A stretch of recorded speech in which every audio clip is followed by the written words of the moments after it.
Hello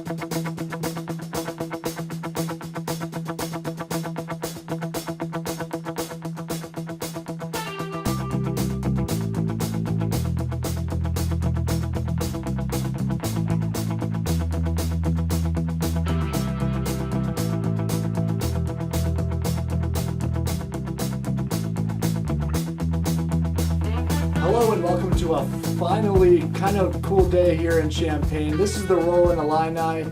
I'm Joshua Joins, joined by Avery Schaefer and Zaid Jawad. We hope you guys have had a fantastic week. We have, and we've got a lot to get to, but first I'm going to check in on the guys. How's your week been? Man, it's been a pretty crazy and awesome week at the same time. Crazy because there's been a lot of stuff going on in my life, getting slammed with assignments and the craziness of being a college student. And an awesome week, we'll get it taken care of. Craziness of news as well. What's going on for you, Avery? The latest of which is out of Russia. Yeah, so do you just want to get right to that? He's like, yeah, I'm ready to go. Also, apologize to the people that were listening. The mics were turned down for that first part. But now we got that working. So let's get right to it. So how about you introduce the topic, Avery?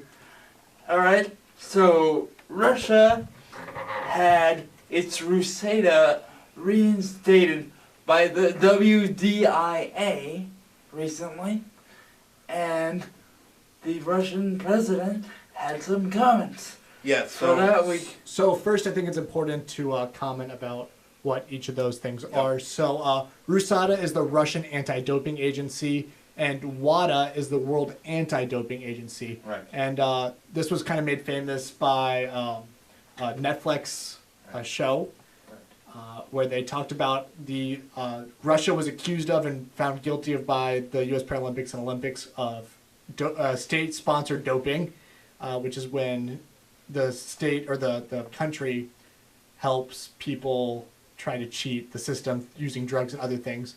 And they did it in a way, and I would recommend that documentary. But because of that, Russia was banned from both the Olympics and the Paralympics. And so last week we kind of talked about it. I kind of feel like this is almost a political show. We talk about Russia so much. Yeah, we're not trying to do that. These are just the current happenings. Yeah, it's just current happening, a lot going on with that. And so last week we talked about 3 things that needed to happen for them to be involved, 3 major things, and this is one of them. So go. Right. What did Russia say? Right, so it wasn't actually Russia. Russia was saying along the lines that they're going to take better measures. They're going to do better. They're going to say that But they're going are to... they really? We don't know, but they managed to convince the International Paralympic Committee president, whose name is Andrew Parsons, and he said it's been a big stalemate between the Russian authorities and WADA, which we said is the World Anti-Doping Agency. He's happy that the situation is moving forward because I think for the longest time it's been the deal where people have been upset. People have been upset for the longest time with this. They've been fighting about it for a while, and he's saying there is a lot of work to be done, but he's happy that it is moving forward. So I think that's very important for people to realize. And he threatened, saying that for Rusada, they should say that if they don't comply, there's going to be swift consequences. They're not just saying it's going to be something easy either. Yeah, and this kind of doesn't fit with the Paralympics, but Michael Phelps, the Olympic swimmer, kind of commented on this. And he said, it's sad to see. I've complained about it. I've testified about it, and still nothing changes. So I guess that then leads us here. Where do we go next, and what else can be done? One of the key vehicles, I guess, of change is going to be to clarify that language. Look at the language. Will get better. It's vague. What does it mean? It is, and the thing is, a lot of athletes are upset about this. Oksana Master, she said that this is bogus. Essentially, she sent out a tweet saying, "Who's in a better position? What are the clean athletes that were robbed from clean, honest Olympics and Paralympics before the event started?" She's pretty incredulous that they're saying, "How can a 20-year doping culture change within a few months to a year?" She doesn't think they can. She thinks it needs to be more of a stringent process as they move forward, something more incremental. So, like Phelps, she's also saying that this is not cool, because they're just saying, okay, bring the Russian team, just let them go, have at it. But we don't know how much of a good idea that is. But I'd like to hear the other side. Josh, can you tell us a little bit about what was Russia saying in response to these things? Yeah, so Russia's obviously very excited. They want to get back involved into the Olympics and Paralympics for national pride reasons. The Olympics and Paralympics bring a lot of pride to countries. It brings your country on a world stage, and missing it is a huge opportunity. At the same time, I don't believe that Russia has served a high enough repentance for a state-sponsored doping. It's different if individual athletes do it. That means it's the athlete's decision. But the fact that it was so widespread, and the fact that there's so much evidence of widespread and that the government and the Russian Olympic Committee was involved in this, just shows that they need a substantial punishment, and they haven't been shown that. Sure, they missed an Olympics and a Paralympics. Some athletes were allowed to be just a general country, not fly under the Russian flag. But at the same time, this is the most extensive state-sponsored doping scandal that has ever played the Paralympics and the Olympics. And I just don't think that it has gone far enough yet. Yeah, I think the biggest thing for me is we've got to see it as an incremental process, not just something, okay, an all or nothing. You're either completely out of the Paralympics or you're completely into it. And I think that's one of the things the other athletes are voicing too. What do you think here? Okay, I'm going to play devil's advocate here. We need that. We Yeah. need that. And say that name any sport you want, Paralympic or otherwise. Rules will be broken. Yeah, but there's always punishments to those rules. Regardless of how stringent they are or not, they will be broken. So therefore, I believe that the real issue is addressing the psychology of the athletes as it pertains to doing these things. Well, in this case, you're not going to say no to what your country tells you to do. That's the problem. Exactly. The thing is that it's the country that's saying you can do it. I do agree that there must be something going on with the athletes to say, okay, this is the fine thing to do. But the problem here is that the country is sponsoring it, which is like... It's interesting to note that the athletes weren't the ones who admitted to it, and it's because, I think, partly because they didn't want to be banned from national teams for life. You know, if you whistleblow in your own country, there's a high chance that you're going to be banned or kind of blackballed from participating in that. So it was a guy who was actually, I think, in charge of the doping, like state-sponsored doping, that finally became a whistleblower. Just incredible. And yeah, rules are going to be broken, but that's why there's punishments put in place. And this is such we're such an unprecedented territory here that Agreed. there's not really, we don't really know how to fit it, but I just don't think that this is the way to do it. And it's also important to note, and something we haven't talked about yet, even though WADA has reinstated RUSADA, that doesn't necessarily mean that Russia is cleared to play in the next Paralympics or Olympics. So that's something to point out. They're a major step closer now, but it'll be interesting to see how both the International Paralympic Committee and the International Olympic Committee respond to this. Yeah, that'll be definitely something to follow. So let's talk about something else. There was something else that was pretty wild that happened. We shadowed it a little bit last week. We were talking about the Berlin Marathon. Yeah, this happened, I think, right after we got off air. Mm-hmm. So in a run shortly before the Berlin Marathon, Tatiana McFadden, who we've also talked a lot about on the show, trains here at the University of Illinois and has been here for a while and is a tremendous athlete. In a practice run for the road race, hit a divot because, in her words, the roads weren't wheelchair friendly, and shattered her chair. Just broke it and to almost unrepairable. They luckily did repair it, but it wasn't fit to be like her, and so she finished almost last in the marathon.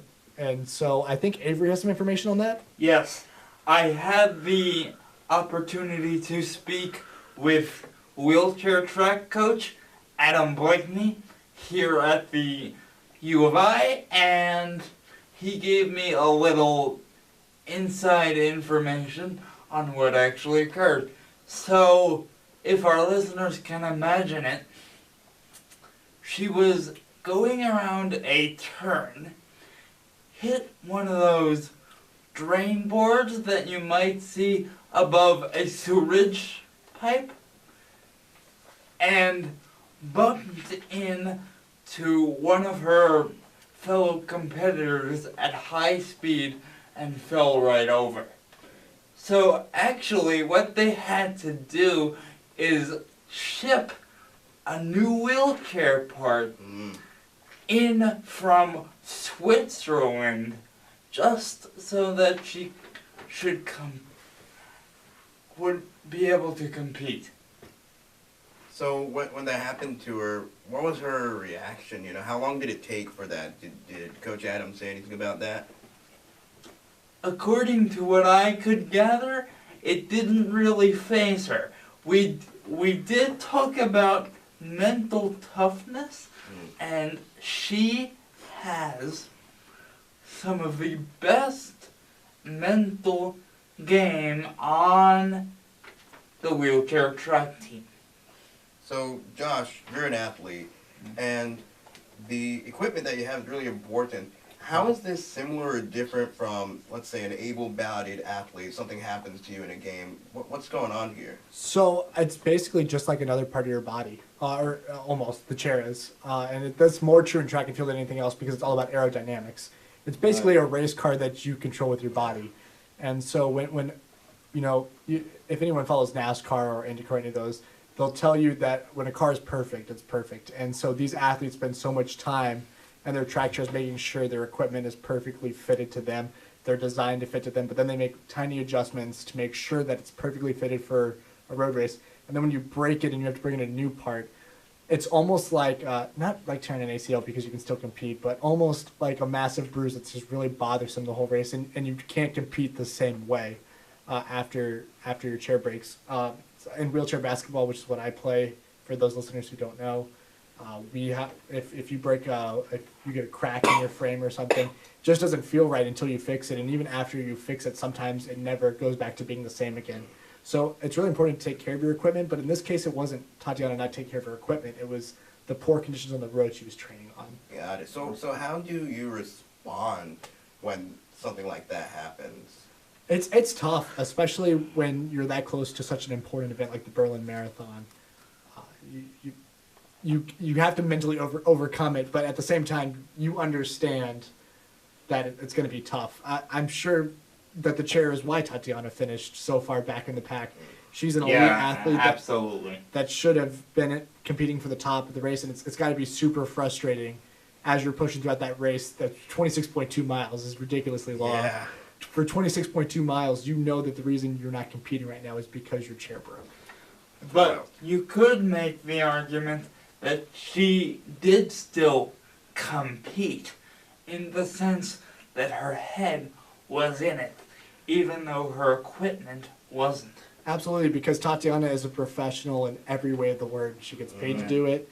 She's really good at it, and she's got that mental mindset of a track and long-distance athlete of we're just going to push through it, and that's incredible.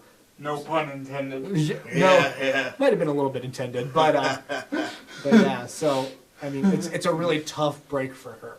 Yeah, it reminded me of Michael Jordan, some of his games that he had where he would be feeling like he'd want to throw up during the game, and yet he'd still go. He'd feeling so, I think he had the flu or something like that during one of the big games, and he was feeling so horrible, yet they still went and win, because it's like you guys were saying, when you're a professional and you got that mindset, nothing holds you back. Absolutely. Yeah, so Josh, tell us a little bit more about what's the different response in, say, the coaches and the trainers when something like that happens to an athlete. Well, Adam Blakeney was here, Coach Adam. So Tatiana has a really good repertoire with everybody around her and the international racing community. So it's really important for her, because of those connections, she was able to find somebody who was willing to work all day and all night to help her fix her chair. But also, something that any coach will tell you, especially at this level, is that in most cases, the athlete has to know how to fix their own chair and their own equipment. And so, I mean, if we blow a tire in a game, we're the ones responsible for fixing that.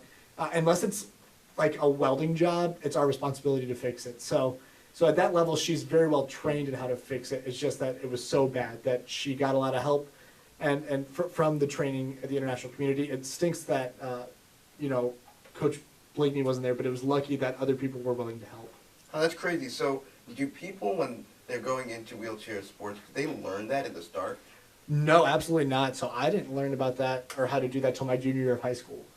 When it was basically told if you're going to Oh, play wow. college basketball, that's how it's going to be. And so it takes a lot of time. It's very tedious, but it's very important. So yeah. It's astounding to me how the most important thing to learn, i.e., how to deal with equipment malfunctions, is not taught. Is there something slightly discontinuous about that? Can you repeat the question one more time? Is it slightly discontinuous that the most important thing to learn, i.e., how to fix broken down equipment without which you cannot play, is not taught until, no pun intended, so late in the game? I mean, some people learn earlier. It just happens that I was late to the game and learning about that. People that use wheelchairs all the time to get around are more likely to learn that stuff earlier because they have to fix their everyday chair. It's just that I was so oblivious to that it took me so long to learn it. Oh, okay. But yeah, it's literally one of the most important things that you can talk about or that you can do to make sure that your performance is great. Because you know what, I have a better analogy. It's like the nutrition you put in your body as an athlete, right? If you have good equipment and if you put good nutrition, if you put good nutrition in your body, you're gonna have a great performance. But if you don't have great equipment, or if you don't take care of your equipment like you don't take care of your body, then you're gonna have a bad performance. And so I think that's actually a better analogy. So, is there a difference between how a wheelchair athlete would respond to a equipment malfunction and then something actually happens to your body? The biggest difference is that if something happens to your body, you can't compete. And there's some cases like if Tatiana couldn't have that part put in, that she couldn't compete. So I guess it's kind of the same in that sense, but I would say it is the same in that sense, because if something happens, like if we're at a tournament and our chair breaks to where it needs to be welded, Yeah. you're basically done for the tournament because there's nothing that you can do to fix it. Just like if you were to get a shoulder injury, you're done for the tournament because you can't compete. I'm thinking, like, you hear of athletes that get injured, that they keep going. Does it make it more limiting for a wheelchair athlete to have this equipment that breaks and then you're out of the game? I would say so. There's some things that you can push through. A chair crack that hasn't gone all the way through yet, you can push through. It's gonna be it's gonna be annoying. Your chair is gonna rattle the whole time, but it's gonna be annoying. Casters that are kind of broken, you can push through. Low air tires you can push through, but that's a really easy fix that you shouldn't push through. So I mean, in that sense, you can push through, but like some injuries, there's just some injuries and some chair equipment problems that you can't push through. That's crazy. All right, awesome. So we're going to be back in just a second, but first, a word from the University of Illinois Division of Intercollegiate Athletics, the Illinois Drive, and today the Rollin Illini is brought to you by the University of Illinois Intercollegiate Athletics. Tonight we got a big game. Number 10 Penn State rolls into town. It's a big matchup. Last week was a heartbreaking loss for the Fighting Illini against USF. We should have had that. Yeah, you know what? But I was really proud of the effort we put on the field because we played significantly better than we played the year before. And that was really important. Seeing a lot of improvement out of Lovey's guys, a lot of young guys on the field as well. So number 10 comes out and puts a big test on us. We're big underdogs. But I think Penn State's overrated. I think Illinois is underrated. I think this game is going to be significantly closer than people think it's going to be. So I'm excited. That game kicks off at 8:30 tonight. It's a Friday night game, which is odd for college athletics. You should see the traffic that this game is bringing. Illini fans are out in numbers today to see number 10, Penn State. I will be at the game after the show. I'm excited about it. I'm excited to watch the Illini, so get out there. The University of Illinois Intercollegiate Athletics saying is unify, develop, inspire, achieve. That's what we try to do here. And just so you guys know, you can still get season tickets for both men's basketball and football for only $109, which is 20% off if you just bought them game by game. That's a really good deal. Yeah, really good deal. I also believe Illinois soccer has a game tomorrow against a ranked opponent. I can't remember who off the top of my head. That game, first kick, 1 p.m. Be there, get out, support those ladies. It's going to be a good game. That soccer team's already defeated some top-ranked teams. We're going to take a quick break, and then we'll be right back to talk a little bit more about the Berlin Marathon. And money. Money, money, money, money. We'll be right back. It's all about the money.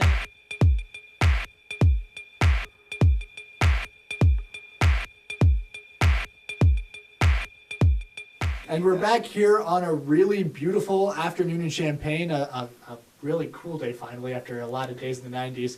And we talked a lot in our first segment of the show about the Berlin Marathon and Tatiana and the equipment problems. But we forgot to mention the winners. Downers, right? Yeah, we forgot to mention the winners, so we saved the best for last. So last week we kind of gave a couple predictions. And one of the predictions that was given was Manuela Shaw was going to win the Berlin Marathon.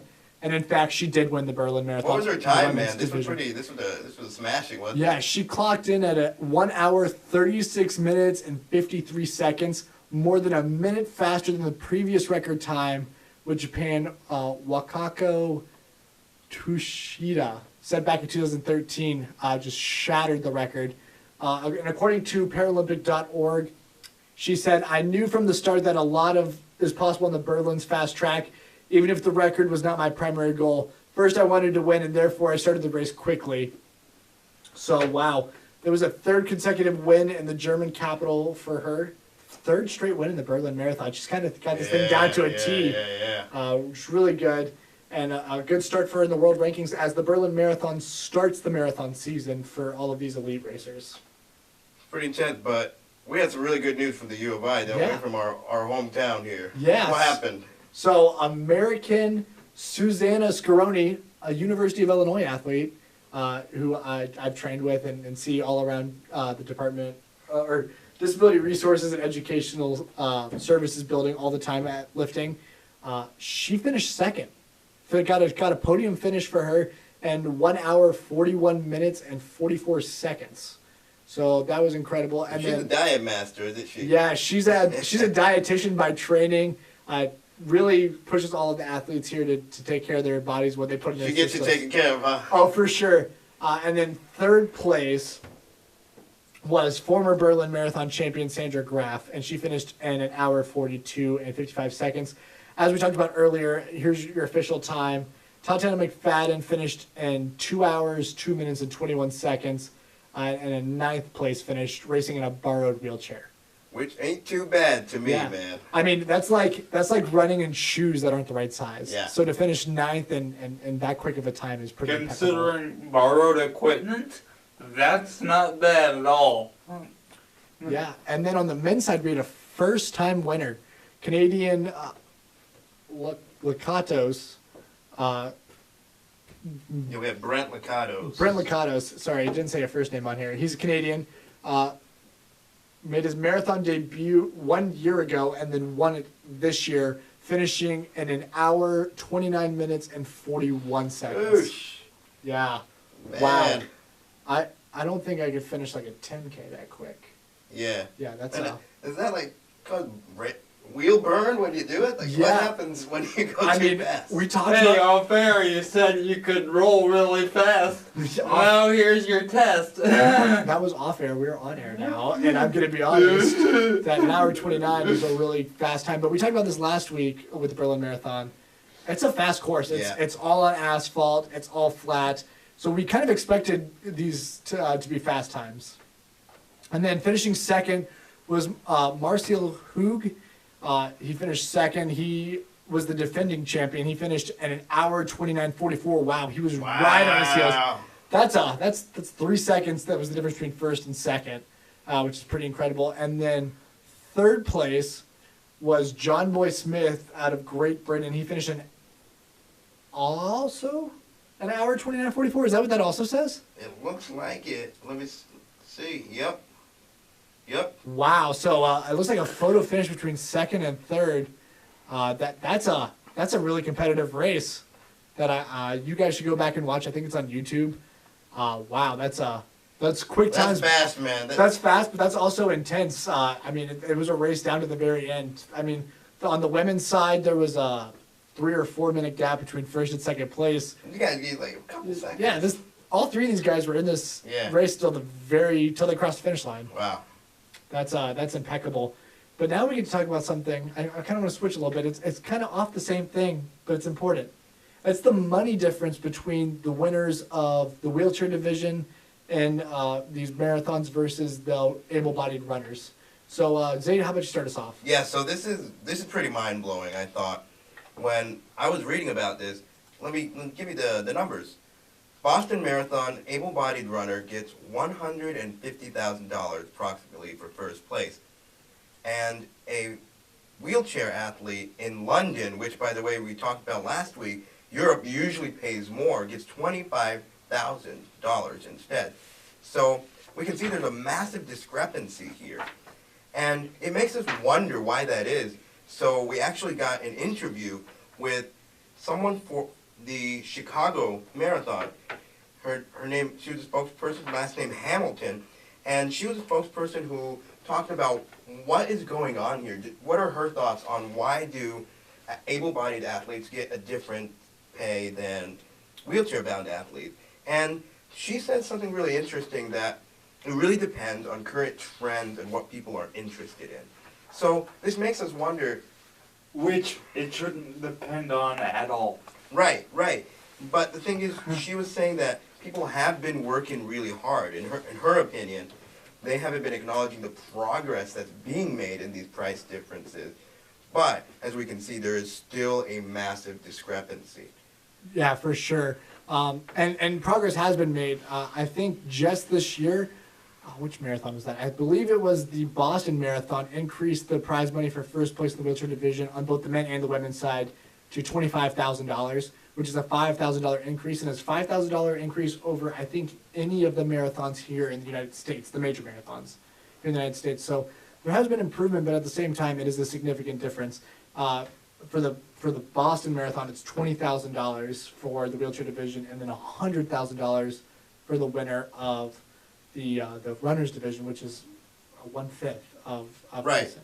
But you were mentioning a little earlier, Josh, that there's a possible reason for this with the registration numbers. Yeah, so I like to play a little bit as devil's advocate. And if you hear anybody talk about these marathons, hundreds of thousands of people run these marathons. Hundreds of people reel in these marathons. So it's to play the devil's advocate just a little bit, which I don't like to do very often, but I'll do it here. There's hundreds of thousands of people entering the runners race, and thousands of them are competitive. And so because all of that extra registration money comes in, it makes sense that the prize money is higher. Because when you have less registered people, it's less competitive. There's less people to pull that money from, but also less people to win that money. So it makes some sense. I think the difference was a little high. I think the difference was a little high, but I think it's a lot high. That's where it can come from. A little high? But the thing it makes me think about is, how do people that are wheelchair bound, as they're growing up, how are they encouraged to take part in athletics? Well, I just think it's the love of the sport, right? So we're going to talk about this in an upcoming week, is about playing professional wheelchair basketball in Europe, because there's none in the United States. These athletes that do these marathons that are competitive and win and finish first, second, and third, and most of them make a lot more money than the people that play wheelchair basketball in Europe. So that's something that it's all relative. These guys are making a lot of money, and they all compete in a lot of different marathons. And not a lot. They're making more money than most para-athletes. And the other thing is that a lot of these people have sponsorships if they're that good. Tatiana has Toyota. She's appeared in Toyota commercials. She has Nike. She's the face of the Nike campaign ad for the Chicago Marathon. So there's a lot of different ways to get money beyond just the prize money.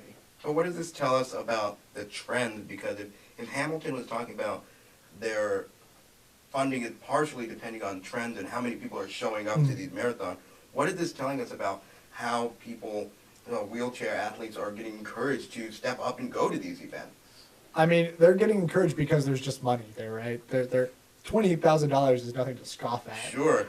Even $10,000 is nothing to scoff at. So they're encouraged, but they're also track athletes, and especially elite track athletes, are just a different breed of people. They're very competitive people. They tend to be very focused on their own performance, and so they want to compete against the best in the world. And these marathons are grueling, and they're an opportunity to showcase just how fantastic of an athlete they actually are. I think there's another thing that's interesting here. Often in able-bodied marathon, you'll see a lot of people that are not elite athletes going. I Mhm. think that's where you're talking, the huge Yeah. pool of people. People, average Joe off the street might have this dream goal of going and doing a marathon, doing one of these, so they may not at all make any of those top spots. Yeah. But That- they're most of going the- and contributing. A good majority won't. I think to that point, if you're talking about why there aren't more just average Joe wheelchair racers, Right. I know at some events like the Pisha Road Race, which is a 10K, you have to finish in a certain amount of time, or else you get picked up. So Really? yeah, Whoa. yeah. So in a lot of these races, the wheelchair athletes go off before the elite runners, and if they don't want the elite runners to catch up to you and cause collisions and whatnot. So I believe that's a 10K. If you don't finish that in 45 minutes, you're picked up by a van and Wow. taken to the end. Oh, man. So I think that could be part of it. Is that there's only the elite athletes can finish the amount of time provided. Now I know somebody on my team back home in Atlanta who was 13 or 14 and finished it. So I'm not saying that, but like. No, that's a great point. Yeah. Because the thing is, now we really see there is a lack of spotlight on wheelchair athletes in general since they're combining them. Are there any events that is only for people in wheelchair, marathon, stuff like that? The Paralympics and World Championships. Yeah. I mean, other than that, beyond those, right? The other thing is that, there's a higher, obviously there's more able-bodied people in the world than there are people with disabilities. And so when you talk about wanting to run a marathon, I think a lower percentage of people with disabilities want to run a marathon. Like, do you or me want to get up tomorrow and start training for a marathon? Yeah, and I think that's a little bit of a challenge because we're giving the impression that unless you can finish it as an elite athlete, then that's the only reason you're going to go. But for me, I'm thinking if we can encourage people to go and try to do these harder things, obviously you may not finish it, you may not be able to do it too well, but you still have the intention of, okay, even if I can't finish in an hour, or 2 hours, 3 hours, maybe I can take a whole dang day to do it. Yeah, Also, and on the able-bodied side, you do have all day. There's no one picks you up in a van unless you like pass out or need medical attention. What were you saying, Avery? if we follow Hamilton's logic for a second here, she seems to be saying that funding is based on what's most popular.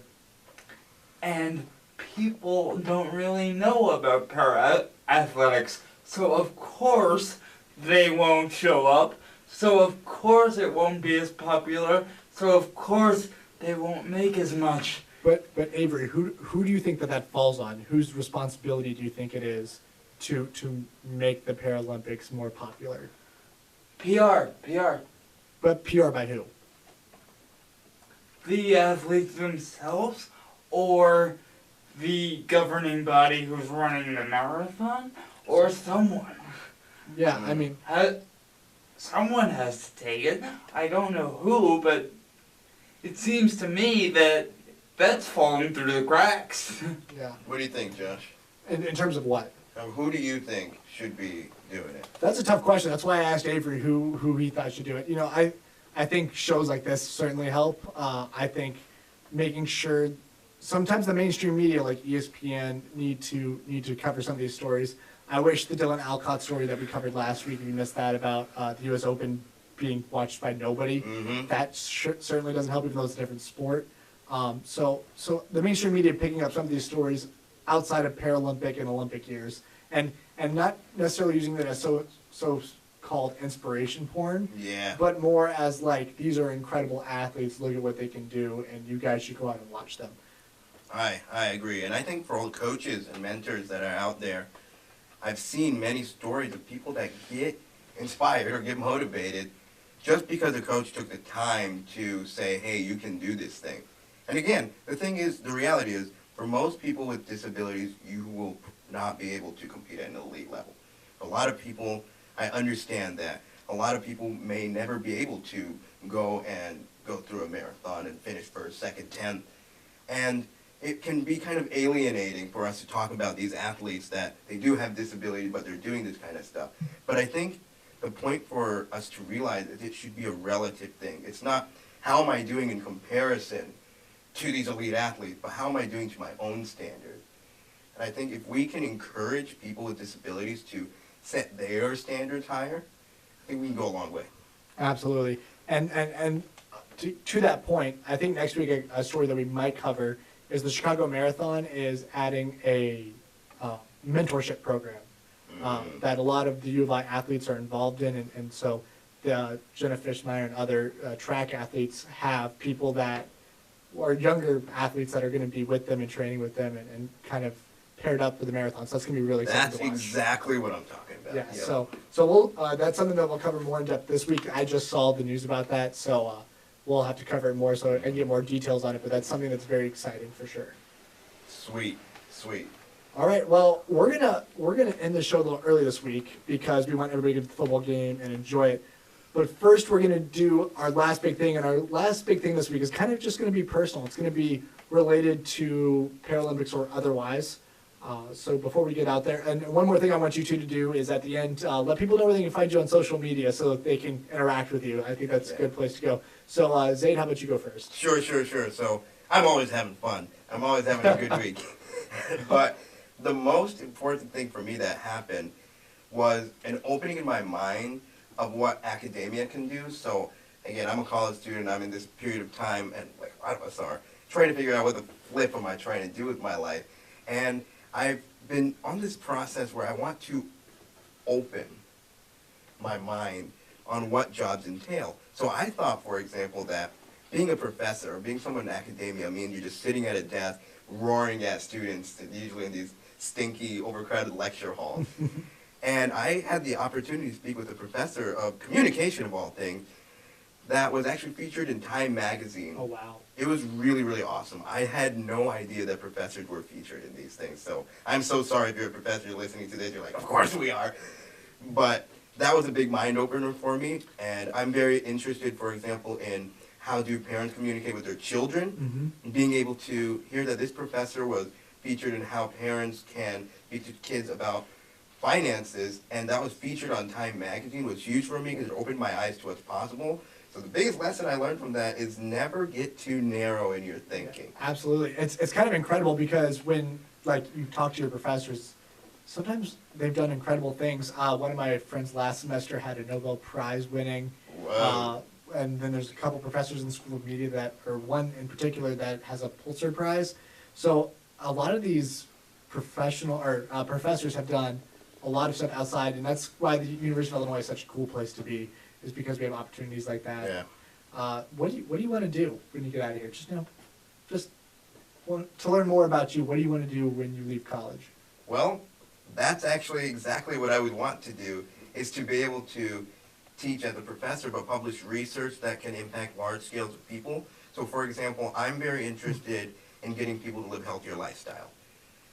Being able to change my diet and my exercise patterns and all that helped me deal with tremendous health problems that were known as incurable. So for me to be able to study, for example, something called health campaigning, which is how do we get information to people on a wide scale, is a dream come true. I used to think it'd just be a doctor, you impact patient after patient, but now I'm like, if you can run a campaign that's doing a video, for example, that's 30 seconds to 2 minutes long, and impact millions of people, that's a dream come true, and be able to teach others how to do that. That's where my pie or compass is right now for my career. Yeah, for sure. All right, and then where can the people of this show find you on social media? All right, so the best place to find me would definitely be Facebook. So if you just search me, Zayd Jawad, that's Z-A-Y-D, like David, and my last name is Jawad, J-A-W-A-D. You'll find me. I'm one of the few people with that name.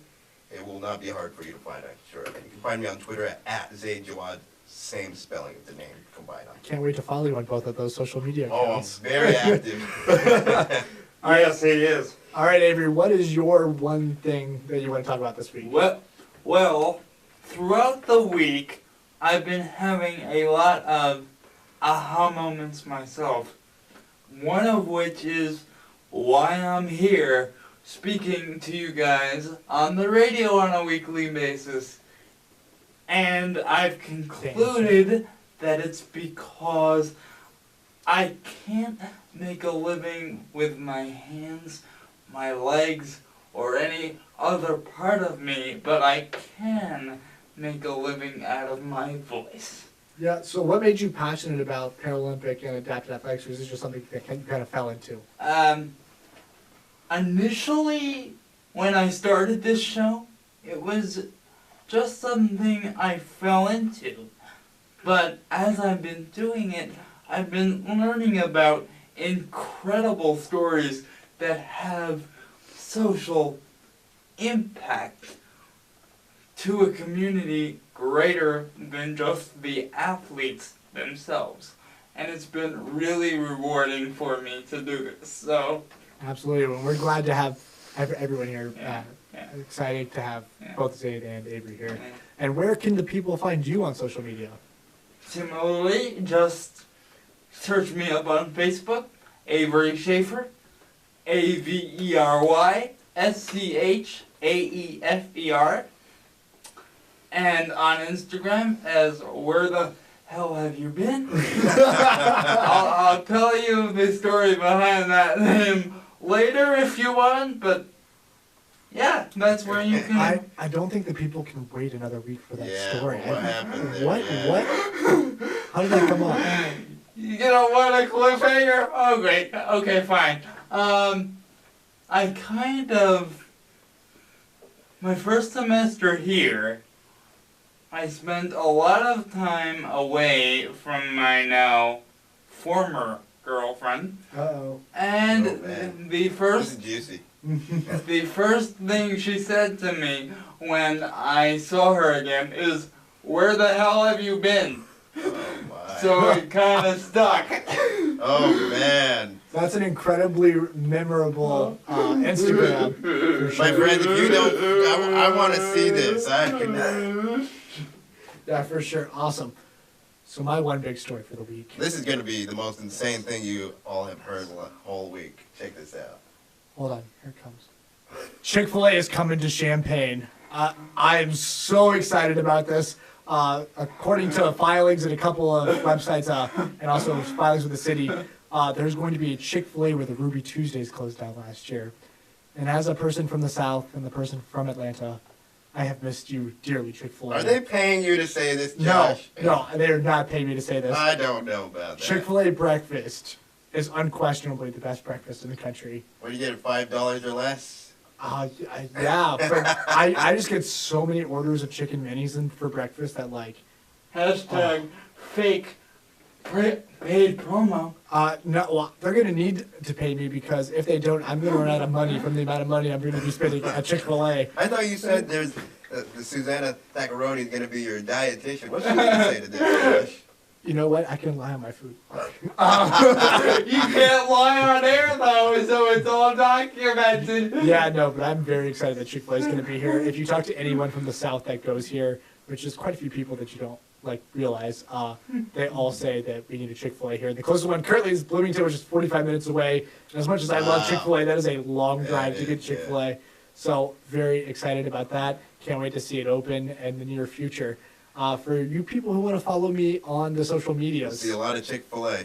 yeah, first post when the Chick-fil-A opens, I'll be at the grand opening. Don't you worry. But you can find me on Instagram at Josh Joins. That is JOSH JOINES. And then on Twitter, you can find me at Josh_Joins, spelled the same way. And that's actually because a pastor in Texas has at Josh Joins. So if you go try to find Josh Joins on Twitter, don't follow the pastor. I mean, I'm sure he's a nice guy, but it's not going to be the same Josh Joins that you see on the You have show. a double life, man. Yeah, I live in a double life. That was really funny when I first Googled that. So, Incognito. so Instagram at Josh Joins, on Twitter at Josh_Joins. We have been so glad to join you this week. It's been a great week, and we're hoping that you have a great weekend.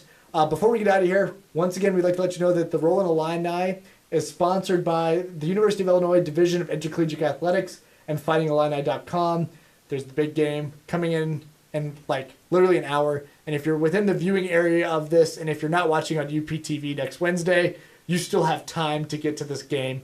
Get out, support your Illini. It's a big game. Going to be exciting.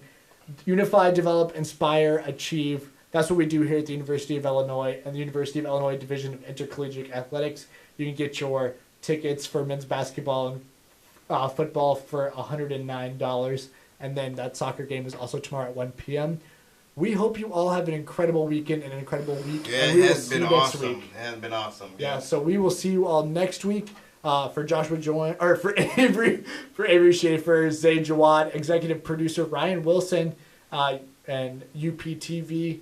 We'll see you next week. Got Andrew Keep it Scaleras rolling. over here. Oh, and Andrew Scaleras with UPTV. We will see you next week.